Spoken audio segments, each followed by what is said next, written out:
La estructura cristalina es la forma sólida de cómo se ordenan y empaquetan los átomos, moléculas o iones. Estos son empaquetados de forma ordenada y con patrones de repetición que se extienden en las tres dimensiones del espacio. La celda unitaria es el motivo que, trasladado en las tres direcciones, reproduce la red completa. La celda unitaria está definida por sus parámetros A, B y C, que son los bordes de la celda, y por sus ángulos entre las aristas, denominado alfa, beta y gamma. Los sólidos cristalinos adoptan alguna o algunas de las 14 estructuras posibles. En esta figura se muestran estas estructuras denominadas redes de Bravais. Por ejemplo, las estructuras triclínicas tienen los tres lados desiguales A distinto de B distinto de C y los tres ángulos alfa, beta y gamma distintos de 90. Por otro lado, las estructuras cúbicas tienen tres lados iguales, A igual a B igual a C, y los tres ángulos iguales a 90 grados. Dentro de las estructuras cúbicas tenemos distintas formas de que los átomos se ordenen en esta estructura cúbica. Por ejemplo, en esta estructura que es la cúbica simple, los átomos se acomodan en las esquinas del cubo. En esta, que es la estructura cúbica centrada en el cuerpo, los átomos se acomodan en las esquinas y además hay un átomo en el centro.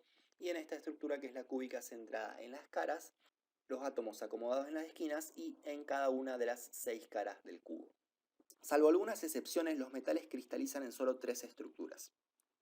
La estructura cúbica centrada en el cuerpo, o por sus siglas en inglés BCC, Body Center Cubic.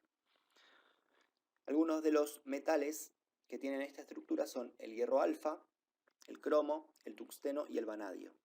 Y el factor de empaquetamiento, que es la relación entre el volumen ocupado por los átomos y el volumen de la celda unitaria, es de 68%. La estructura cúbica centrada en las caras, o por sus siglas en inglés FCC, Face Center Cubic. Algunos de los metales que tienen esta estructura son el hierro gamma, el aluminio y el cobre. Su factor de empaquetamiento es del 74%, el más compacto posible en la naturaleza. Y la hexagonal compacta, o por sus siglas en inglés HCP, algunos de los metales que tienen esta estructura son el magnesio, el zinc o el circonio. Y su factor de empaquetamiento también es el más compacto, del 74%.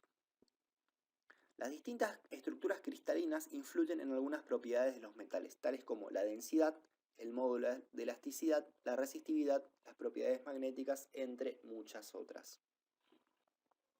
Los planos y las direcciones espaciales de las estructuras cristalinas de los metales desempeñan un papel importante en la deformación plástica de los metales y en otros aspectos relativos al comportamiento de los mismos.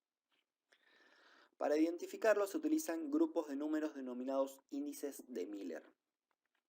En cuanto a las direcciones cristalográficas, los índices de Miller, U, B y W, son directamente las coordenadas del punto extremo del vector dirección cuando el origen del mismo se ubica en el origen de coordenadas. Vamos a ver este ejemplo en una red cúbica centrada en el cuerpo. Por ejemplo, esta dirección cristalográfica va a ser denominada entre corchete la 1, 1, 0, porque las coordenadas de ese vector van a ser 1 en X, 1 en Y y 0 en Z. En cambio, este vector que apunta en la mitad de esta arista va a tener como coordenadas 1 en X, 1 en Y y 0,5 en Z. En este caso tenemos que convertir estos números en enteros y lo vamos a multiplicar entonces por 2, y el índice de Miller de este vector es el 2, 2, 1. El procedimiento para definir los índices de Miller de un plano es el siguiente. Vamos a ver el caso de este plano, por ejemplo, definido por estas aristas. Este plano corta al eje X en 2/3, al eje Y en 1 y al eje Z en 1/3. Primero tenemos que determinar los puntos de intersección, que son los que acabamos de nombrar, del plano con los ejes cristalográficos. Como dijimos, 2/3 en X, 1 en Y, 1/3 en Z. calcular los recíprocos de estos números, que nos van a quedar 3 medios, 1 y 3 en x y z,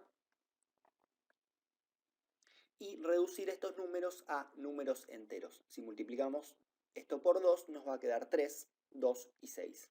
Y ahí, cuando ponemos entre paréntesis a esta terna de números, vamos a obtener el plano cristalográfico definido por los índices de Miller. Las direcciones se denominan entre corchetes y los planos se denominan entre paréntesis.